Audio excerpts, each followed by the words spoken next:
வக்ஃப் என்பது மார்க்கத்தின் அதாவது இஸ்லாத்தின் ஒரு பகுதி அல்ல.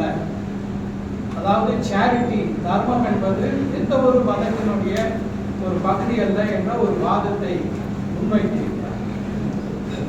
இதை பார்த்தபோது எங்களுக்கெல்லாம் வேடிக்கையாக இருந்தது. சரியான புரிதல் இல்லாமல் பாரபட்சமாக ஒன்றிய அரசாங்கத்தினுடைய வழக்கறிஞர் வாதிட்டிருக்கிறார். காரணம், முஸ்லீம்களை பொறுத்த வரைக்கும் இஸ்லாத்தை பொறுத்த வரைக்கும் தர்மம் என்பது மார்க்கத்தின் கட்டாய கடமைகளில் ஒன்றாக.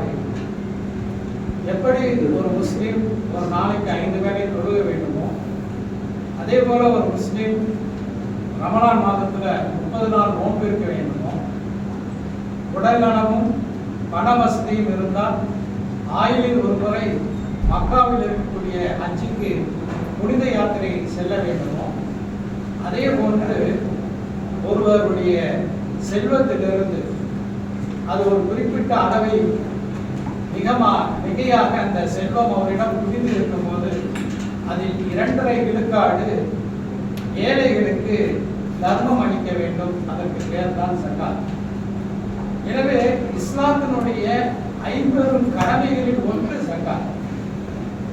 அந்த சக்காத்தினுடைய அடிப்படையில இந்த வக்ஃபுகள் உருவாக்கப்பட்டிருக்கிறது.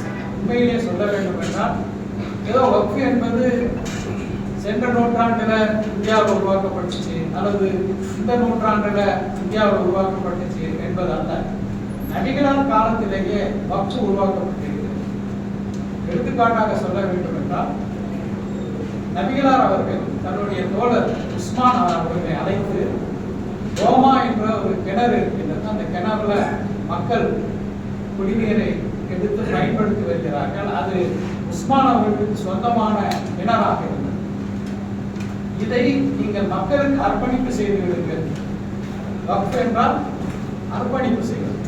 இப்படி அர்ப்பணிப்பு செய்த பிறகு அந்த சொத்து இறைவனுக்கு சொந்தமானதாகி விடுகிறது. உங்கள் வாரிசுகளோ அல்லது வேறு யாரோ அதை உரிமை கொண்டாட முடியாது.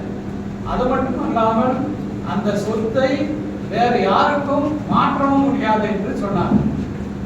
ஆக இப்படிதான் இஸ்லாத்தை பொறுத்த வரைக்கும் வக்ஃப் என்பது நபிகளாருடைய காலத்திலேயே உருவாக்கப்பட்ட ஒரு அறக்கட்டளையாக அறக்குடையாக.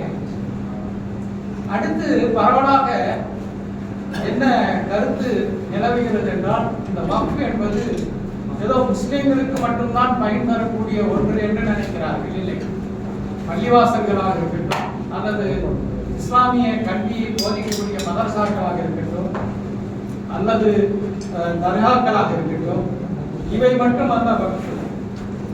ஏராளமான மக்களுக்கு பலன் தரக்கூடிய கல்வி நிறுவனங்கள் வக்ஃப் நிறுவனங்களாக இருக்கின்றது. தமிழ்நாட்டிலேயே மதுரையில் நீங்க பார்த்தீங்கன்னா MSS வக்ஃப் கல்லூரின்னு ஒரு கல்லூரியே இருக்குது. அந்த கல்லூரியில இன்றைய அளவுல படிக்கக்கூடிய மாணவர்களில் பெரும்பாலானோர் முஸ்லிம்கள் இல்லை. அதே போல அதிராம்பட்டினத்துல காதர் மொய்தீன் கல்லூரி என்று ஒரு கல்லூரி இருக்கின்றது. அந்த கல்லூரியும் ஒரு வக்ஃப் கல்லூரி தான். அதிலும் கூட படிக்கக்கூடிய படித்த மாணவர்களில் பெரும்பான்மையான முஸ்லிம் அல்லாதவர்களாக தான் இருக்கிறார்கள். உத்தமபாளையத்துல காதர் மொய்தீன் கௌரியா கல்லூரி என்று ஒரு கல்லூரி இருக்கின்றது. அந்த கல்லூரியும் கூட ஒரு வக்ஃப் தான். இப்படியே அடுக்கிக் கொண்டே போகலாம். ஆக வக்ஃப் என்பது வெறும் முஸ்லிம்களுடைய பயன்பாட்டுக்கு மட்டுமல்ல, அனைத்து தரப்பினர்களுடைய பயன்பாட்டுக்கும் செய்யப்படக்கூடிய ஒரு அறக்கட்டளை.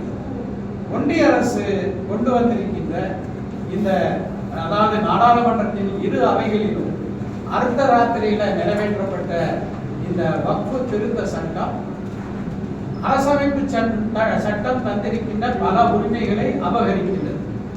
ஒரு சொத்தை அது நீண்ட கால பயன்பாட்டுக்கு இருக்கக்கூடிய ஒரு பள்ளிவாசலாக இருக்கலாம் அல்லது வேறொரு வக்ஃப் நிறுவனமாக இருக்கலாம்.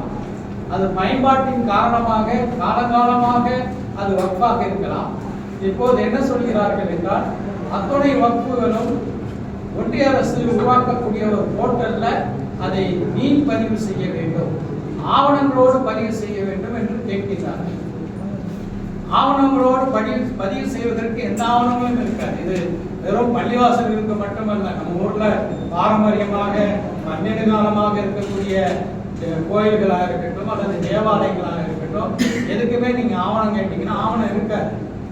இது போன்ற வழிபாட்டு தலங்களை, முஸ்லிம்களுடைய பள்ளிவாசல்களை அபகரிக்க வேண்டும் என்ற கெட்ட நோக்கத்தோடு இந்த வக்ஃபு திருத்த சட்டம் கொண்டு வரப்பட்டிருக்கின்றது என்று நான் சொன்னால் அது மிகையாகும்.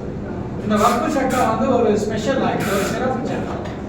இந்த சிறப்பு சட்டங்களுக்கு நீங்க பாத்தீங்கன்னா மற்ற சிறப்பு சட்டங்களுக்கெல்லாம் லிமிடேஷன் ஆக்ட், கால வரைமுறை சட்டம் பொருந்தாது.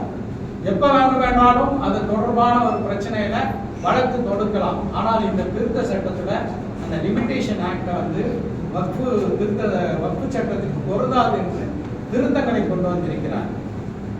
இப்படி அதுல பெரிய ஒரு வேடிக்கை என்னன்னா, மத்திய வக்ஃபு கவுன்சிலையும் மாநில வக்ஃபு கவுன்சிலையும் முஸ்லிம் அல்லாதவர்களை உறுப்பினர்களாக சேர்க்க வேண்டும் என்று இந்த சட்டம் சொல்கிறது. சரி, சேர்ப்போம். அதே நேரத்தில் இதுவரைக்கும் வக்ஃபுக்கு முஸ்லிம் அல்லாதவர்கள் தானமாக வழங்கலாம் என்று இருந்த அந்த விதிமுறையை தூக்கிவிட்டார். ஏராளமான முஸ்லிம் அல்லாதவர்கள் வக்ஃபு செய்திருக்கின்றார்கள்.